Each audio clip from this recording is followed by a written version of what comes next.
మన తెలంగాణలో మొట్టమొదటి ఫ్యాక్టరీ అవుట్లెట్ మన ముకుంద జ్యువెలర్స్ లో లైట్ వెయిట్ ఆభరణాలు కలెక్షన్స్ ఎన్నెన్నో అన్ని జ్యువెలరీస్ పై VA కేవలం 2 to 12% మాత్రమే. విచ్చేయండి ముకుంద జ్యువెలర్స్. ఏటా వేలాది మంది పర్యాటకులు ఆ ప్రాంతాన్ని చూసేందుకు వెళ్తుంటారు.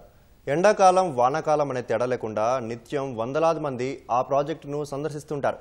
అలాంటి ప్రాంతంలో కనీస వసతులు లేకపోవడంతో పర్యాటకులు తీవ్ర ఇబ్బందులు ఎదుర్కొంటున్నారు. గత ఎన్నికలకు ముందు పనులు ప్రారంభించిన ఎన్నికల తర్వాత ఆ పనులు ఎక్కడ వేసిన గొంగలి అక్కడే అన్నట్లుగా తయారయ్యాయి. అసంపూర్తి నిర్మాణాలు సైతం శిథిలావస్థకు చేరుతున్న జోగులాంబ గద్వాల జిల్లా ప్రియదర్శిని జూరాల వద్ద ఏర్పాటు చేసిన ఎకో పార్కుపై ఈటీవీ ప్రత్యేక కథనం. పర్యాటక ప్రదేశంగా అభివృద్ధి చేసేందుకు అన్ని రకాల అవకాశాలు ఉండి ఏళ్ల తరబడి అభివృద్ధికి నోచుకోని ప్రాంతం జూరాల. జోగులాంబ గద్వాల జిల్లాలోని ప్రియదర్శిని జూరాల నీటిపారుదల ప్రాజెక్టు ఉమ్మడి మహబూబ్ నగర్ జిల్లాకు జలప్రదాయిని. ఎగువన కర్ణాటక నుంచి ఏటా వరదగా వచ్చే వందల టీఎంసీల నీళ్లు ఈ ప్రాజెక్టు నుంచే దిగువకు విడుదలవుతాయి. ప్రాజెక్టు గేట్లు ఎత్తినప్పుడు ఆ అందాల్ని తిలకించేందుకు వేలాది మంది పర్యాటకులు ఈ ప్రాంతానికి వచ్చి వెళుతుంటారు. వానాకాలం ప్రారంభం నుంచి ముగిసే వరకు పర్యాటకుల సందడి కొనసాగుతూనే ఉంటుంది. వేసవిలోనూ సందర్శకుల తాకిడి కనిపిస్తుంది. అలాంటి ప్రాంతాన్ని పర్యాటక ప్రదేశంగా అభివృద్ధి చేయాలని కొన్నేళ్లుగా స్థానికులు కోరుతున్నా అది నెరవేరడం లేదు.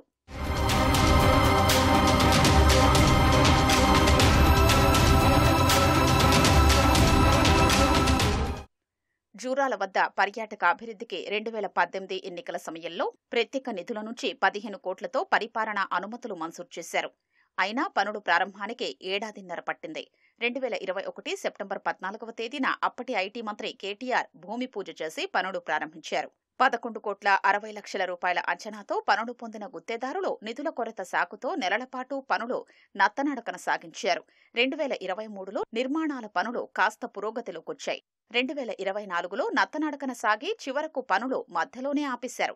ప్రస్తుతం అవి కూడా శిథిలమవుతున్నాయి. పార్కు స్థలంలో భూమిని చదును చేయడం, మొక్కల పెంపకం తదితర పనులు ఇంకా మొదలే కాలేదు. ఎకో పార్కు తరహాలో దీన్ని నిర్మాణం చేయాలని స్థానికులు కోరుతున్నారు. కొంతమంది పర్యాటకులకు ఇక్కడ చాలా ఇబ్బంది కలుగుతుంది. వాళ్ళు సండే రోజు వస్తే ఎక్కడ కూర్చోవాలన్నా కూడా తెలియని పరిస్థితి అయిపోయింది. వాళ్ళకు చాలా ఇబ్బంది అవుతుంది. వాళ్ళ నుంచి మా విలేజ్ వాళ్ళకు కూడా బాగా ఇబ్బంది అవుతుంది. వాళ్ళు ఎక్కడెక్కడ పడితే అక్కడక్కడ కార్లు ఆపుకొని ఫుడ్ తీసుకోవడం జరుగుతుంది. ఈ సగం అవ్వడం వల్ల ఇంకా మిగతా సగం కూడా తొందరలోనే చేయాలని మేము కోరుకుంటున్నాము. డ్యామ్ గేట్ తెచ్చినప్పుడు ఫ్లోటింగ్ చాలా ఉంటుంది. జనాలు దూర ప్రాంతాలకు చాలా మంది ఇక్కడికి వస్తుంటారు. ఆ సందర్భాల్లో వసతులు లేక చాలా ఇబ్బందులు పడుతున్నారు. ఇప్పటికే సగం పని అయింది, సగం పని దీన్ని నిలిపివేసిండ్రు. ఈ పని పూర్తి తొందరలో చేసి ప్రజలకు అందరికీ కూడా వసతులు కల్పించి ఆహ్లాదకరమైన వాతావరణాన్ని సృష్టిస్తారని చెప్పి కోరుకుంటున్నాం. పార్కు అందుబాటులోకి రాకపోవడంతో పర్యాటకులకు అక్కడ ఆహ్లాదం కరువైంది. మంచినీళ్లు, అల్పాహారం, భోజనం లాంటి సదుపాయాలు అక్కడ అందుబాటులో లేవు. పర్యాటకులకు అక్కడి మత్స్యకారులు తాత్కాలికంగా నిర్వహించే దుకాణాల్లో దొరికే మంచినీళ్లు, ఆహారమే కాస్త ఊరటనిస్తున్నాయి. అందంగా కనిపించాల్సిన పార్కు అధ్వాన్నంగా తయారవుతోంది. వెచ్చించిన నిధులు ఎందుకు పనికి రాకుండా పోతున్నాయి. ఆంధ్రప్రదేశ్, తెలంగాణ, మహారాష్ట్ర చాలా ఊర్ల నుంచి ఇక్కడికి ప్రాజెక్ట్ జూన్ ఇంకా చాలా మంది వస్తుంటారు. ఆ వర్షం పడినప్పుడు తలదాచుకుని ఇంకా ఏ సౌకర్యం లేదు. లేడీస్కి బాత్రూమ్ ఫెసిలిటీస్ అలాంటివి ఏవీ లేవు.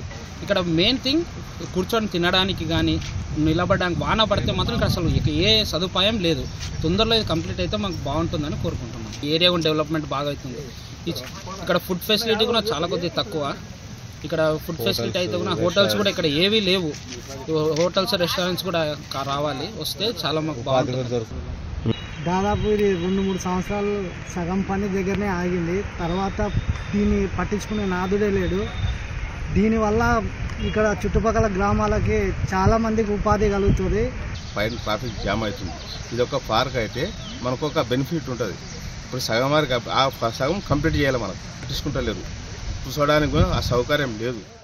నిర్మాణాలు పూర్తిగా శిథిలావస్థకు చేరకముందే అధికారులు స్పందించి పార్కును త్వరగా పూర్తి చేసి అందుబాటులోకి తీసుకురావాలని పర్యాటకులు కోరుతున్నారు.